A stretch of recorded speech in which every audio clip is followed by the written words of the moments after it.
അല്പസമയത്തിനുള്ളിൽ ACP ഓഫീസിൽ press meet തുടങ്ങാൻ പോവുകയാണ്. ഈ പ്രസ് മീറ്റിൽ ആ രക്ഷപ്പെട്ട കുറ്റവാളികളെ കുറിച്ച് ACP നരസിംഹം എന്ത് വിവരങ്ങളാണ് നൽകാൻ പോകുന്നതെന്നറിയാൻ മീഡിയക്കാരൊട്ടാകെ കാത്തിരിക്കുകയാണ്.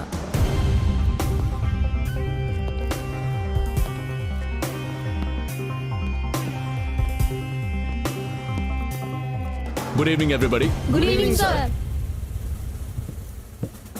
സർ, ആ തടവുകാർക്ക് അത്ര എളുപ്പത്തിൽ എങ്ങനെ ജയിൽ ചാടാൻ കഴിഞ്ഞു? ഇത്ര ക്രൂരമായ തടവുകാർ രക്ഷപ്പെട്ട് പബ്ലിക്കിലെത്തിയാൽ ജനങ്ങളുടെ സെക്യൂരിറ്റി എന്താവും സാർ? ഇത്ര പോലീസ് ഉണ്ടായിട്ട് എന്താ ചെയ്തോണ്ടിരിക്കുന്നേ? സർ, ഇത് നിങ്ങളുടെ തോൽവിയാണ്. പോലീസിന്റെ തോൽവി എന്ന് വിചാരിക്കാമോ? നിങ്ങളുടെ ചോദ്യങ്ങൾ തീർന്നോ? അതോ ഇനി എന്തെങ്കിലും ബാക്കിയുണ്ടോ? രക്ഷപ്പെട്ട തടവുകാരെ ഇതുവരെ പിടിക്കാൻ പറ്റിയില്ല എന്നുള്ളത് നിങ്ങളുടെ ഡിപ്പാർട്ട്മെന്റിന്റെ തോൽവിയാണെന്ന് നിങ്ങൾക്ക് മനസ്സിലായില്ലേ? ആര് പറഞ്ഞു? അങ്ങനെ ആര് പറഞ്ഞു? പെട്ടെന്നൊരു പ്രളയം വരെയാണെങ്കിൽ അത് കാലാവസ്ഥ നിരീക്ഷണ കേന്ദ്രത്തിന്റെ അശ്രദ്ധയാണോ? അവസരം കിട്ടിയെന്ന് കരുതി ആവശ്യമില്ലാത്ത ചോദ്യങ്ങൾ ചോദിക്കരുത്. നെക്സ്റ്റ്. സർ, അവരെ രക്ഷപ്പെട്ടിട്ട് ഇതിനോടകം 2 മണിക്കൂർ കഴിഞ്ഞു. ഇനി എപ്പോഴാണ് അവരെ കണ്ടെത്തുക? രക്ഷപ്പെട്ട കുറ്റവാളികൾ പിക് പോക്കറ്റേഴ്സ് അല്ല. ഒരു പെൺകുട്ടിയെ ദാരുണമായി മാനഭംഗപ്പെടുത്തി കൊന്ന് നൊട്ടോറിയസ് ക്രിമിനൽസ് ആണ്. അന്ന് ഞാനാണ് അവരെ അറസ്റ്റ് ചെയ്ത് ശിക്ഷ വാങ്ങിച്ചു കൊടുത്തത്. അത് നിങ്ങൾ എല്ലാവർക്കും അറിയാം. പക്ഷെ ഒരു കാര്യം എനിക്ക് കോൺഫിഡന്റ് ആയിട്ട് പറയാൻ കഴിയും. നിങ്ങളുടെ ഈ ന്യൂസ് അവരിലേക്ക് എത്തുന്നതിന് മുമ്പ് എന്റെ ബുള്ളറ്റ് അവരെ അറ്റാക്ക് ചെയ്തിരിക്കും.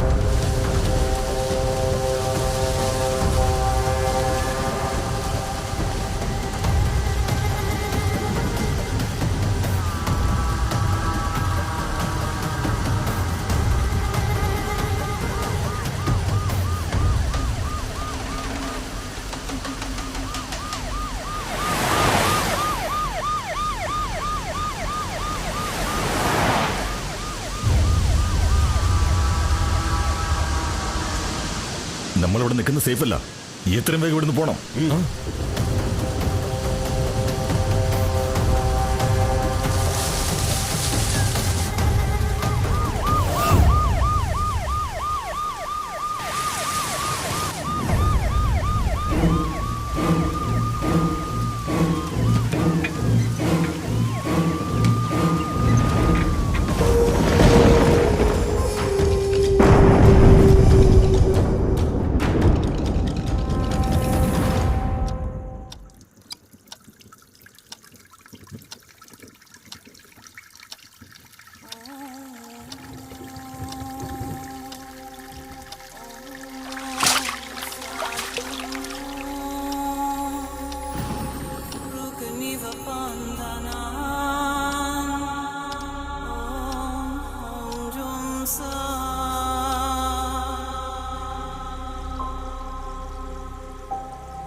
എന്റെ ഹസ്ബൻഡ് പുറത്തു പോയിരിക്കുക.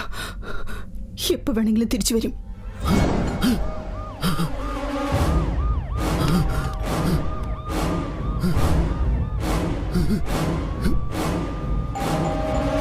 എടീ, വന്നത് പോലീസ് ആണെങ്കിലും അല്ലെങ്കിലും ശരി, ഞങ്ങളിവിടെ ഉള്ള കാര്യം ആരോടെങ്കിലും പറഞ്ഞാണ്ടല്ലോ. ചെല്ലേ. ആ പടാ.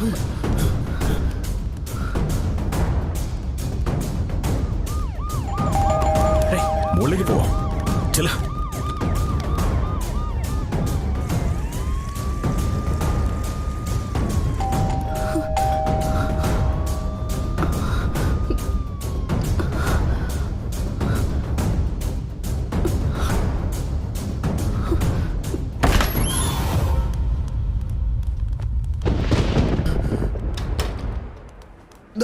കപ്പോട് അതിലൊടിക്കാം.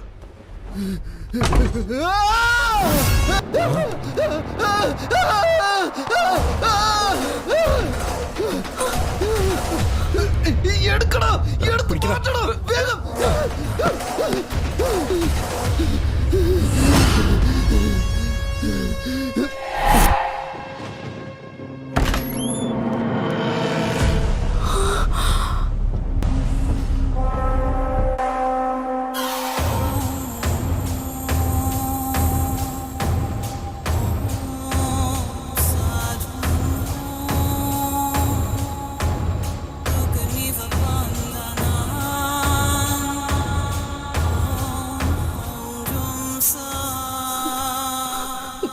Please help me.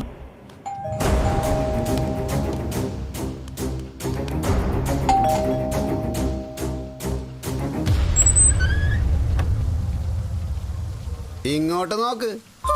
ഞാനാ പോളച്ചനാ മോളെ.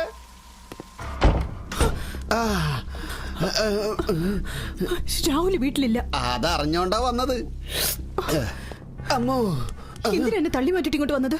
ഇത്രയും നേരം കോളിംഗ് ബെൽ അടിച്ചിട്ട് എന്താ ഡോർ തുറക്കാഞ്ഞ വിദ്യേ? അതെ, നിന്റെ അലർച്ച കേട്ടപ്പോ ഓടി വന്നതാണ് ഞാൻ. നീയാണെങ്കി വീട്ടിൽ ഒറ്റയ്ക്കുവാണല്ലോ, അതുകൊണ്ടാ ഓടി വന്നത് ഞാൻ. നിന്റെ സുരക്ഷയ്ക്ക് വേണ്ടിയാ പെണ്ണേ. ഈ സമയത്തോ കോൾ ചെയ്ത പോരായിരുന്നോ? Good question. ഒരു സെക്കൻഡ് സമയം തരുമോ വിദ്യ? അത് നിന്റെ കെട്ടിയോനല്ലേ? ഞാൻ ഈ കെട്ടിടത്തിന്റെ അപ്പുറത്തും, അതുകൊണ്ടാ കെട്ടിയോനെ പോലെ രക്ഷിക്കാൻ വന്നത്. പൊളച്ച, ഞാൻ ഉറക്കത്തിൽ സ്വപ്നം കണ്ട് നിലവിളിച്ചതാ. നിങ്ങൾ പോവാൻ നോക്കാം. സ്വപ്നത്തിലെ നിലവിളിച്ച പോലെ അല്ല, പേടിച്ച് നിലവിളിച്ച പോലെയാ തോന്നിയേ. വിദ്യേ, മനസ്സ് ശരിയല്ലെങ്കിലുണ്ടല്ലോ, വീടൊരു മരണ വീട് പോലെ തോന്നും.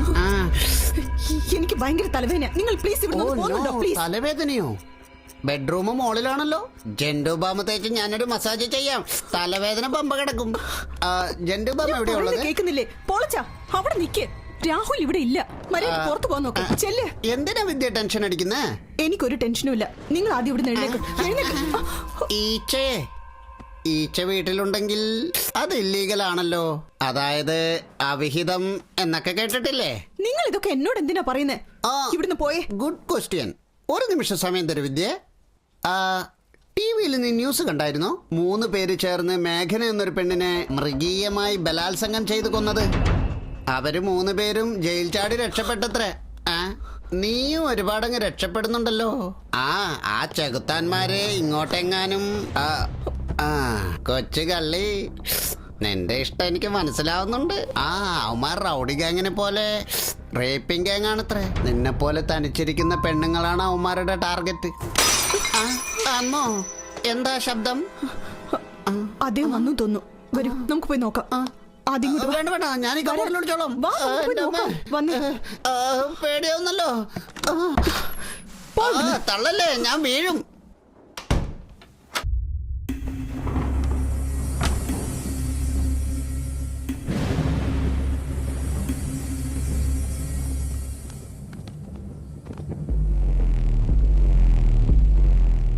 പുറത്തു പോയെന്നല്ലേ പറഞ്ഞേ?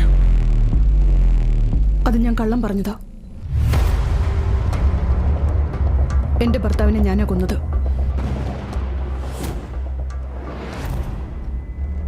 നീയാണോ കൊന്നത്?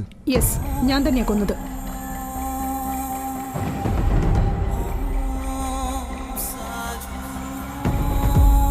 நான் தான் கொன்னேன். രാഹുൽ, ഇന്ത്യയിലെ one of the most famous ad film maker.